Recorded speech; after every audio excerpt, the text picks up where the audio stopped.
আসসালামু আলাইকুম। আন্তর্জাতিক সর্বশেষ আপডেট বাংলা সংবাদে আপনাদের স্বাগতম। আলহামদুলিল্লাহ, শুক্র আলহামদুলিল্লাহ। ইরানের হামলায় বিস্ফোরণে জ্বলছে তেল আবিব। ধ্বংস হয়ে গেছে ইরানের অবকাঠামো এবং সামরিক স্থাপনা। ইতিমধ্যে ইরানের সাথে যোগ দিতে ইচ্ছুক প্রকাশ করেছে রাশিয়া, চীন, উত্তর কোরিয়া, পাকিস্তান সহ পুরো মুসলিম বিশ্ব। আর এরই মধ্যে আমাদের হাতে এসে পৌঁছেছে সর্বশেষ আন্তর্জাতিক গুরুত্বপূর্ণ সংবাদ। শুরুতেই শুনুন সংবাদ শিরোনাম। ইরানি হামলায় তেল আবিবে বিস্ফোরণ, জ্বলছে ইসরায়েল। আরও জানিয়ে দিব, মধ্যপ্রাচ্য সন্ত্রাস চালাচ্ছে ইসরায়েল, মুখ ফসকে বলে ফেললেন মার্কিন দূত। আরও থাকছে, ইরানি হামলা ঠেকাতে ইসরায়েলের দৈনিক ব্যয় $200 মিলিয়ন। আরও জানিয়ে দেব, মধ্যপ্রাচ্য শান্তি প্রতিষ্ঠার পথে ইসরায়েল সবচেয়ে বড় বাধা বললেন এরদোগান। এবং সর্বশেষ জানিয়ে দিব, ইরানে ইসরায়েলি হামলায় এখন পর্যন্ত নিহত 430, আহত 3500।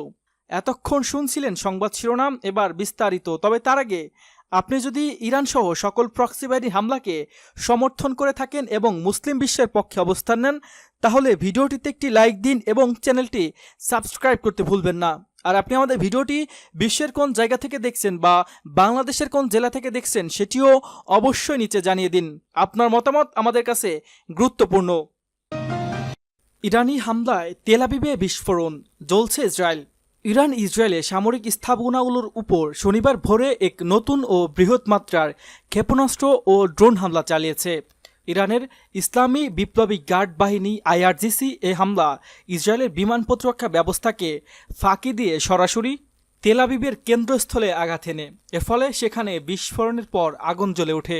ইরানের স্থায়ী রাষ্ট্রীয় গণমাধ্যম তাসনিম জানিয়েছে, এ অভিযানে ইসরায়েলি অধিকৃত ভূখণ্ডে সামরিক ও লজিস্টিক কেন্দ্রগুলো লক্ষ্যবস্তু করা হয়।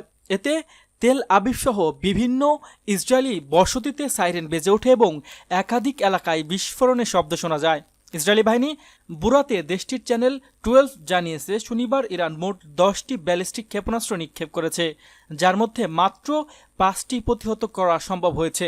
এর মধ্যে তেল আবিবের দক্ষিণে হোলেন এলাকায় একটি ক্ষেপণাস্ত্রের আঘাতে হানে, যার ফলে একটি বহুতল ভবনে ব্যাপক অগ্নিকাণ্ড ঘটে এবং উল্লেখযোগ্য ক্ষয়ক্ষতি হয়।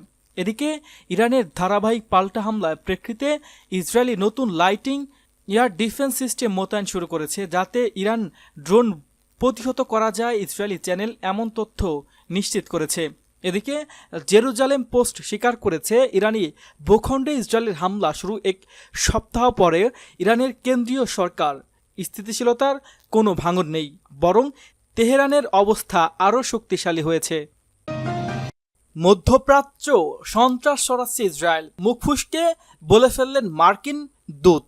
ইরান ইসরায়েলে চলমান সংঘাতের মধ্যে একটি বিস্ফোরক মন্তব্য করেন আলোচনার কেন্দ্রে এসেছেন জাতিসংঘের মার্কিন দূত থদরিট শিয়া।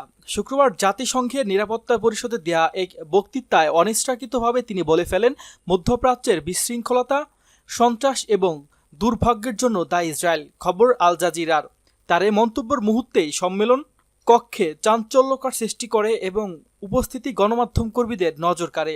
অবশ্য তাৎক্ষণিকভাবে নিজের ভুল শুধরেও নিয়েছেন তিনি। ইসরায়েল ইরান সংঘাতের জন্য ইরানকে দায়ী করেন। তিনি বলেন, তেহরানের উচিত ছিল তারা পারমাণবিক কর্মসূচি নিয়ন্ত্রণের জন্য একটি চুক্তিতে সম্মত হওয়া। একই সঙ্গে তিনি ইরানের পারমাণবিক উচ্চাকাঙ্ক্ষার বিরুদ্ধে ইসরায়েলের পদক্ষেপের প্রতি যুক্তরাষ্ট্রের সমর্থনের কথা পুনর্ব্যক্ত করেন। তবে এই মন্তব্য ঘিরে ইতিমধ্যে রাজনৈতিক মহলে শুরু হয়েছে তীব্র সমালোচনা। অনেক বিশ্লেষক মনে করছেন এটি হয়তো মার্কিন প্রশাসনের ভেতরে গোপন মনোভাবের একটি বহিঃপ্রকাশ। মধ্যপ্রাচ্যের বিভিন্ন জঙ্গি গোষ্ঠীর উত্থান এবং আঞ্চলিক অস্থিতিশীলতার জন্য দীর্ঘদিন ধরে ইসরায়েলের নীতিকে দায়ী করে আসছে সমালোচকদের একাংশ। এমন পরিস্থিতিতে একজন মার্কিন কূটনীতিকের মুখ থেকে এ ধরনের কথা বেরিয়ে আসা তাৎপর্যপূর্ণ বলে মনে করছেন আন্তর্জাতিক সম্পর্ক বিশেষজ্ঞরা। ইরানি হামলা ঠেকাতে ইসরায়েলের দৈনিক ব্যয় $200 মিলিয়ন। ইরানের ক্ষেপণাস্ত্র হামলার কারণে দৈনিক প্রায় $200 মিলিয়ন অর্থনৈতিক ক্ষতির সম্মুখীন হচ্ছে ইসরায়েল। ওয়াল স্ট্রিট জার্নাল এবং অন্যান্য পশ্চিমা ও ইসরায়েলি সংবাদ মাধ্যম এ তথ্য জানিয়েছে।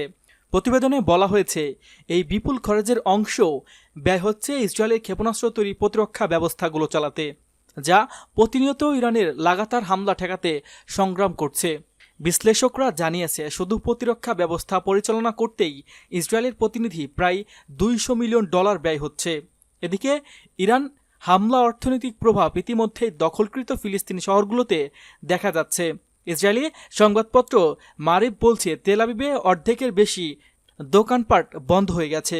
প্রতিবেদনে বলা হয়েছে বাজার এলাকাগুলো ফাঁকা ও নিস্তব্ধ, জনজীবনে নেমে এসেছে নিস্তব্ধতা। বিশ্লেষকদের মতে এই আর্থিক চাপ এবং নাগরিক জীবনের বিপর্যয় ইসরায়েলি সরকারের উপর অভ্যন্তরীণ চাপ আরও বাড়িয়ে তুলছে। পরিস্থিতি যত দীর্ঘায়িত হচ্ছে ক্ষতির পরিমাণ তত দ্রুত বাড়ছে। প্রসঙ্গগত 13 জুন থেকে ইরানের বিভিন্ন স্থানে বিশেষ করে সামরিক ও পরমাণু স্থাপনা লক্ষ্যবস্তু করে বিমান হামলা চালাচ্ছে ইসরায়েল। জবাবে তেহরান ও তেল আবিব সহ ইসরায়েলের বিভিন্ন লক্ষ্যবস্তুতে ব্যালিস্টিক ক্ষেপণাস্ত্র ও ড্রোন হামলা শুরু করে।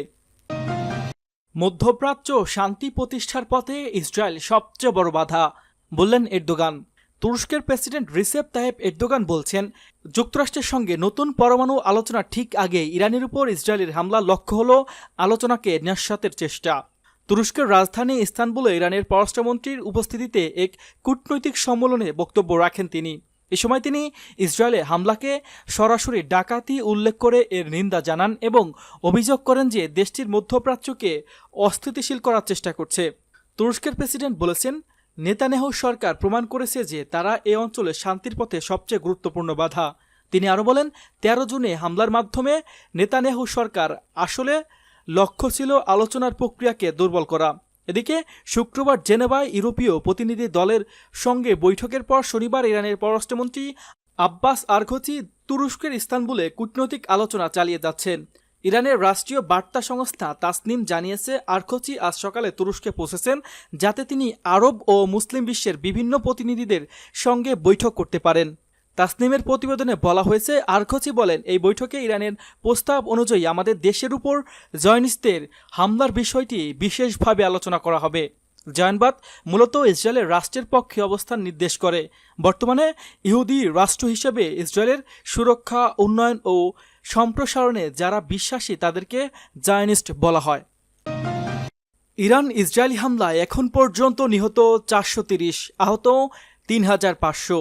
ইসরায়েলের সঙ্গে গত 11 জুন শুরু হওয়া সংঘাতের পর ইরানের এখন পর্যন্ত 430 জন নিহত এবং অন্তত 3500 জন আহত হয়েছেন বলে জানিয়েছে দেশটির স্বাস্থ্য মন্ত্রণালয়। হতাহতের এ হালনাগাদ তথ্য দিয়েছে ইরানের সরকারি সংস্থা ঘনিষ্ঠ সংবাদ মাধ্যম নৌর নিউজ, খবর আল জাজিরার। এটাই ইরানের পক্ষ থেকে এই সংঘাতের প্রেক্ষিতে হতাহতের সংখ্যা নিয়ে প্রকাশ প্রথম সরকারি তথ্য। এর আগে গত রোববার ইরানের স্বাস্থ্য মন্ত্রণালয় জানিয়েছিল ইসরায়েলি হামলায় নিহতের সংখ্যা ছিল 224 জন। তবে নতুন পরিসংখ্যানে দেখা যাচ্ছে পরিস্থিতি আরও ভয়াবহ আকার ধারণ করছে। এদিকে যুক্তরাষ্ট্রভিত্তিক মানবাধিকার সংগঠন human rights activist news agency জানিয়েছে ইসরায়েলের হামলায় ইরানের নিহতের সংখ্যা 6557 জন। সংঘাত থামার কোনো ইঙ্গিত এখন না থাকায় মৃত ও আহতদের সংখ্যা আরও বাড়তে বলে আশঙ্কা করছে স্থানীয় পর্যবেক্ষকরা। অপরদিকে ইসরায়েলি কর্তৃপক্ষ জানিয়েছে ইরানের হামলায় তাদের দেশে 24 জন নিহত হয়েছেন।